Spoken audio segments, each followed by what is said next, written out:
को, सभी बहनों को मेरा प्यार भरा प्रणाम, सभी बुजुर्गों को मेरा दंडवत प्रणाम। आज फिर एक और टेस्टिमोनी लेके आया हूँ आप सबके लिए। आईबीएस को हराने की स्टोरी, एक योद्धा की स्टोरी, एक वॉरियर की स्टोरी। इस बार वॉरियर फीमेल है, फीमेल वॉरियर है, फीमेल योद्धा है। आईबीएस को हराया है। आईबीएस खुद नहीं गया, उसने उसको हराया, जड़ से खत्म किया। मैं आपका स्वागत करूंगा हमारे यूट्यूब चैनल जीएसबी फिट पे।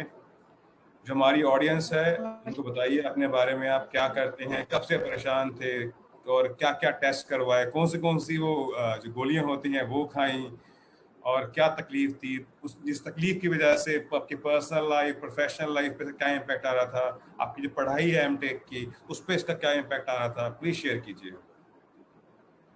सर, मैं लास्ट 2.5 ईयर्स से इससे सफ़र कर रही हूँ आईबीएस से। जब स्टार्ट हुआ तब मुझे पता नहीं था कि मुझे आईबीएस है। मैंने एलोपैथिक ट्रीटमेंट अगेन फिर वो भी चालू करा, कोई रिलीफ नहीं। फिर मैंने होम्योपैथिक ट्रीटमेंट लिया, उससे भी कोई रिलीफ नहीं हुआ। फिर मैंने आयुर्वेदिक ट्रीटमेंट लिया। सर, ये अराउंड 1 से 1.5 साल तक ये सब चला, लेकिन कोई रिलीफ नहीं हुआ और ज़्यादा सिम्टम्स मेरे खराब होते चले गए। फिर लेटर ऑन मुझे आयुर्वेदिक ट्रीटमेंट के दौरान ही मुझे पता चला कि मुझे आईबीएस है। तो फिर मैंने आईबीएस से रिलेटेड सर्च स्टार्ट किया कि व्हाट इज ओके। आईबीएस, क्या है, क्यों है। तो उसके बारे में मुझे जो पता चला उसके अकॉर्डिंग नेट पे तो यही था मेंशन कि इट्स अ डिसऑर्डर, कि डिसीज नहीं है, इसलिए ये डिसऑर्डर है, इसका कोई ट्रीटमेंट नहीं है, ये इनक्यूरेबल है। फिर और सर्च करें इसके बारे में तो उसमें सब यही था कि आप उस डाइट को एलिमिनेट कर दें जो आपको कुछ नहीं करती। सर, इस चक्कर में बहुत कुछ एलिमिनेट हो चुका था मेरी डाइट। आई थिंक शायद बहुत ज्यादा एक हेल्दी डाइट भी एलिमिनेट हो चुकी थी, बहुत कुछ। जी जी जी। तो फिर और रियली 2 साल से मेरी गैस की गोली, एंटासिड और डाइजेस्टिव लिक्विड्स जो भी होते हैं वो सब रेगुलर थे। और इन सब की वजह से मुझे लगता था कि कब तक गोलियों पे इतना रहना सही होगा। एंड सिम्टम्स बहुत ज्यादा वर्स होते जा रहे थे डे बाई डे। फिर एक दिन मैंने टेस्टिमोनियल देखा था यूट्यूब पर ही, आपकी एकेडमी का, और उसमें मेंशन था कि वो आईबीएस को हराया है उन्होंने। तो फिर मैंने आपकी एकेडमी के बारे में और सर्च किया। जितनी भी वीडियोस आईबीएस से रिलेटेड आपकी एकेडमी की अवेलेबल थी यूट्यूब पर, मैंने सब देखी। और उसमें मैंने फिर डाइट, सप्लीमेंट, योगा, मेडिटेशन, इन सब का कॉम्बिनेशन देखा। तब मुझे लगा कि यस, इट कैन वर्क। तो फिर मैंने आपकी एकेडमी को ज्वाइन किया एंड या बेटर फीलिंग कर रही हूँ, काफी काफी बेटर है। बहुत बढ़िया। तो ये रहा आपका ओवरऑल एक्सपीरियंस। तो जैसा कि आपने बताया, जी आपने सर। आपने दुनिया भर के जो दवाइयाँ खाई, जो भी आपने दवाइयाँ हम्म। खाई, टेस्ट करवाए, जो भी था, इससे कुछ हम अभी आपके पास कोई प्रमाण है इसके? अभी आप कुछ कैरी कर रहे हैं अपने साथ इस जी जी टाइम पे? सर, बिल्कुल सर। सर, ये मैंने सीटी स्कैन भी कराया था जी। रिगार्डिंग की क्या प्रॉब्लम है। और काफी सारे ब्लड टेस्ट मैंने करा रखे हैं। Lot of blood test reports है मेरे पास, हम्म। काफी सारे। इनफैक्ट एक सेलियाक डिसीज करके टेस्ट होता है, टीटीआईजी टेस्ट। डॉक्टर ने बहुत वो महंगा भी होता है। करवाया था कहीं आपको ग्लूटेन इंटॉलरेंसी तो नहीं है। एंड ये क्या नाम है, ये बहुत महंगा होता है अल्ट्रासाउंड टेस्ट। वगैरह। जी सर, तो इसीलिए कराया था कहीं कुछ प्रॉब्लम तो नहीं है। तो लेकिन सर सब कुछ नॉर्मल था। और एंडोस्कोपी के लिए भी बोला था, लेकिन जब सब कुछ नॉर्मल था, मुझे पता चल गया था आईबीएस है, तो फिर मैंने उसको कराना ठीक है इसी तरह। अच्छा, अक्लमंदी दिखाई आपने, बहुत अच्छा काम किया आपने, जो आपने एंडोस्कोपी नहीं करवाया। मैम, मैं जी अगर सर। पूछूं अगर आपसे, आपने कितना कितना अपना अपना हार्ड अर्न मनी आपने लगाया होगा इसके पूरे ट्रीटमेंट के ऊपर, दवाइयाँ, ये अल्ट्रासाउंड, यहाँ जा वहाँ जा, कितना रुपया लगाया होगा आपने इन सब चीज़ों के ऊपर?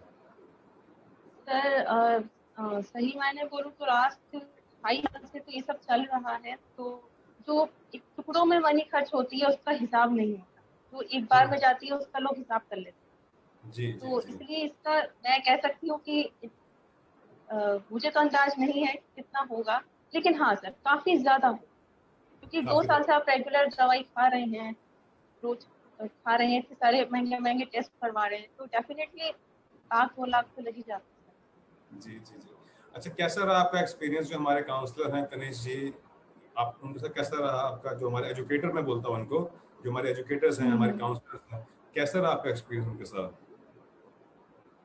सर काफ़ी अच्छा एक्सपीरियंस रहा मुझे। कोई भी प्रॉब्लम होती थी तो मैं उनको डायरेक्ट कॉल करती थी, डायरेक्ट उनसे बात करती थी, मैसेजिंग के थ्रू, कॉल के थ्रू। उन्होंने काफ़ी मेरी हेल्प की है, स्पेशली मेरा डेली रूटीन चेंज करने में। मुझे नींद नहीं आ रही है, 2 बजे 3 बजे सो रही हूँ। सर एक दिन खराब हो जाता है जब आप सुबह 8 बजे सोते हो तो जी फिर जी जी। ये सब चेंज करने में मेरी बहुत हेल्प की है। इससे मेरी स्टडीज पर भी काफ़ी अच्छा इफेक्ट आया है कि काफ़ी जी प्रोडक्टिव टाइम अपना दे पा रही हूँ। समझ गया मैं। तो अब आप ध्यान लगा पा रहे हैं पढ़ाई में, पूरा फोकस कर पा रहे हैं पढ़ाई के अंदर। जी, जी। हाँ सर, फ़ोकसिंग बढ़ी है क्योंकि पहले फ़ोकस बिल्कुल ऑलमोस्ट बिल्कुल ज़ीरो के निल के सिचुएशन में चला गया था। इस सिचुएशन में मैं आपके पास आई थी और आपने उससे बाहर निकाला है। इसलिए थैंक यू तो सो मच सर। आपके आपके चेहरे की जो खुशी है वो बयां कर रही है कि अंदर क्या चल रहा है, कैसे आप अंदर अंदर से जी खुश हैं। Sir, definite. एक तो होता है ऊपर की खुशी, एक होती है अंदर की खुशी जो आ रही होती है। जो अंदर की खुशी है वो बहुत जी मैटर सर, करती है। सो मुझे आप हम ये जी बताइए सर। कि काफी सारे लोग हैं जो ये बोलते हैं कि गुरप्रीत जी आप मेडिसिन क्यों नहीं देते, आप दवाई दो। आप एक गोली, मुझे पता है गोली कौन सी देनी है, गोली दीजिए और लोगों को आर्टिफिशियली आप इलाज कर दीजिए गोली देके। तो मैं गोली नहीं देता, जिसकी वजह से मेरे बहुत ना चाहने वाले लोग भी हैं जो मुझे चाहते नहीं हैं और अ, अभद्र भाषा का प्रयोग करते हैं हमारे लिए कि हम, क्योंकि हम दवाई नहीं देते। आपको लगता है कि मुझे दवाई देनी चाहिए? क्या लगता है आपको? सर मुझे लगता है कि कुछ सिचुएशंस जिनका मेडिकली ट्रीटमेंट नहीं है, तो डेफिनिटली उनको कोई मेडिकल गोली ठीक नहीं कर सकती। Very good. उनके लिए बहुत बढ़िया। Naturopathy best. तो दवाइयाँ मैंने भी खाई है सर। एक रीफागट करके कैप्सूल आता है सर, वो जी मैंने जी खाया, जी। उससे कंडीशन इतनी वर्स हो गई कि आई कांट एक्सप्लेन। मुझे ऐसा लगता है मैं दवाइयाँ तो मैं भी खा रही हूँ 2 साल से, गैस की गोली खा रही हूँ, बट वो चीजें सप्रेस करती हैं, उनको क्योर नहीं करती। तो सब। आईबीएस में क्योर होना इम्पोर्टेंट है, सप्रेस करना सिम्टम्स को इम्पोर्टेंट नहीं। तो जो इसलिए मैं मुझे लगता दवाई है इसमें मेडिसिन काम नहीं करती। तो जो मैं दवाई नहीं दे रहा ठीक काम कर रहा हूँ आपके हिसाब से? सही बात है सर मेरा? बहुत बढ़िया काम कर रहे हैं सब, क्योंकि हर कोई चाहता है कि वो बिना दवाई के मैनेज कर सके अपनी लाइफ। जी। अच्छा, दूसरी चीज मुझे बताइए, ऐसे भी कुछ मेरे जो मेरे भाई हैं बहन हैं बुद्धिजीवी हैं, बुद्धिजीवी ऐसे हैं कैसे क्या वो बोलते हैं सर आपका ट्रीटमेंट तो महंगा है या फिर आप एक्सपेंसिव हैं, ये ऐसी बातें भी सुनने में आती हैं। मैं तो इसका आंसर देता हूँ अपने वीडियोस के अंदर, लेकिन आपको क्या लगता है कि आपको ऐसा लगता है कि कोई भी अगर क्वालिटी होती है, अगर मैं दूध भी लेने जाऊंगा, कुछ खाने का सामान भी लेने जाऊंगा, एक बिस्किट 4 रुपए का आता है, एक बिस्किट 20 रुपए का भी आता है, फर्क क्या है? इसमें आपकी टिप्पणी क्या है, आप क्या बोलना चाहेंगे? सर मैं तो जैसे मैंने पहले मेंशन किया था कि मैं जैसे 2 साल से लगातार डॉक्टर्स के पास भाग रही हूँ, दिखा रही हूँ, तो जो टुकड़ों में मानी जाती है उसके पास उसका हिसाब नहीं होता। लेकिन हाँ अगर हाँ, लगाने बैठेंगे ना, तो जो एक समड अप मनी हम एक बार में देते हैं उससे कहीं ज्यादा हो, तो लोग ये समझ चीज मेजर नहीं कर पाते। वो 7-8 साल से आईबीएस से फेस कर रहे हैं और टुकड़ों में मनी दे रहे हैं। बेटर है कि अगर आपको एक बार में एक जगह बेटर ट्रीटमेंट मिल रहा है तो। और सर मुझे लगता है कि क्वालिटी की वैल्यू होती है क्योंकि किसी ने अपना रिसर्च, अपना टाइम आपको दिया है। सर मुझे लगता है बहुत इंपॉर्टेंट है कि आईबीएस पेशेंट को देखकर कोई नहीं कह सकता कि आप आईबीएस पेशेंट हैं, लेकिन उसकी कंडीशन को समझना, मेंटल स्टेट को समझना, हर कोई सर इतना टाइम डिवोट नहीं करता। आपने रिसर्च की होगी, उस पर टाइम लगाया है, तो सिर्फ quality sir, great, thank you quality ma'am. में कॉस्ट तो आती है सर। जी। एक मैं लास्ट चीज पूछूंगा आपसे। एक ऐसे ना, एक अभी हाल फिलहाल में मैं मिला एक ऐसे ही एक हमारे एक मूर्ख से, मूर्ख मैं इसलिए बोल रहा हूँ, वो मुझे कहते हैं जितना आप ये खाना देते हैं इतना खाना तो मैं एक बार में खा जाता हूँ। मुझे उस मूर्ख आदमी ने ये बोला कि जितना अभी खाना देता है मुझे खाने के लिए, इतना खाना तो मैं एक बार में खा जाता हूँ। तो मैंने उनसे पूछा भैया तुम जी रहे हो खाने के लिए कि खाने के लिए जी रहे हो? मुझे समझ नहीं आई मुझे बात, लेकिन उसको बोलते हैं ना इंग्लिश के अंदर, you are living to eat और you are eating to live. मैंने उससे ये पूछा। और इसी बात के ऊपर हम एक संत कबीर, नाम सुना होगा आपने कबीर जी के दोहे का, संत कबीर है हम्म। हमारे, पूरा हिंदी का जो हमारा पाठ्यक्रम है उन्हीं के दोहों से भरा हुआ है।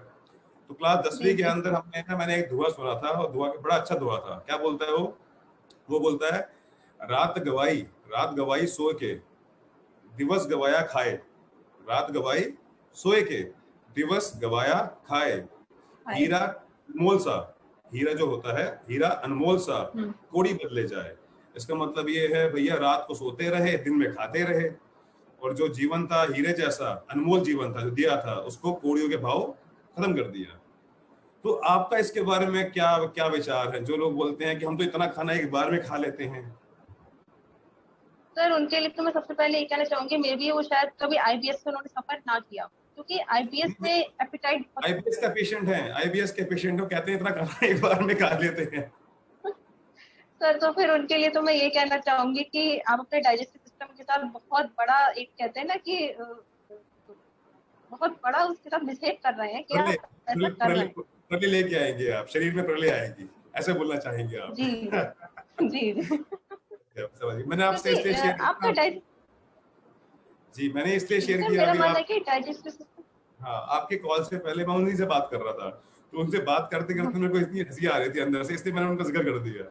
इतनी हंसी आई मेरे को कि कोई आदमी कह रहा है कि इतना खाना मैं एक बार में खा लेता हूँ। मैं कहा भाई तुम आदमी हो कि वन मानुष हो?